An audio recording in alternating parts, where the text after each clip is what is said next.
Your father is the most valuable person in your life. Irrespective of who he is, with all of his flaws and all of his mistakes, he is your father.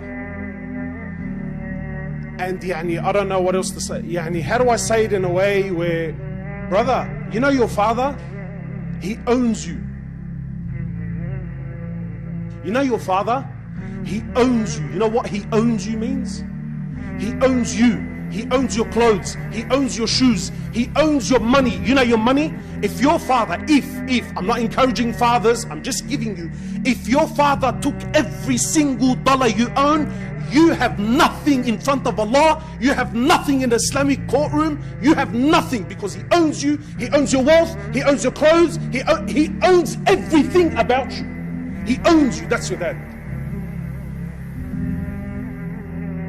And don't ever think in your life that any man on this earth will ever love you and care for you and want goodness for you more than your father. Impossible. I'll challenge anyone.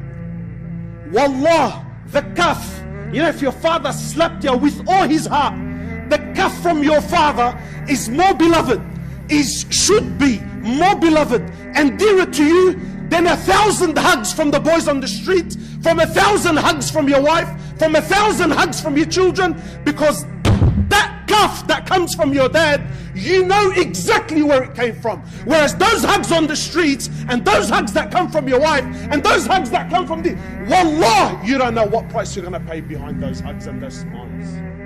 But whereas with your dad, you know exactly that when he whacked me, as much as it hurts, you know it came from the core of his heart for your goodness only.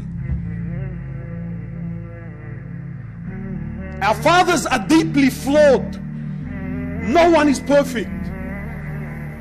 Sometimes your understanding of deen is 10 times better than his. But he's your dad and he owns you. Wallah, the shoe that your father wears, the shoe that he wears, you should put it and wear it on your head like a crown. Not because of the value of the shoe, may Allah raise you all in ranks, but of the value of the one that wears it. It's your dad. And it is unbelievably selfish that a young man comes and says to me, but why can't I do what I want? Wallah, brother, I got news for you. You, my brother, and you, my sister, you didn't fall from the sky. Someone bled and cried and broke their backs to watch you grow and become a young man. You're owed.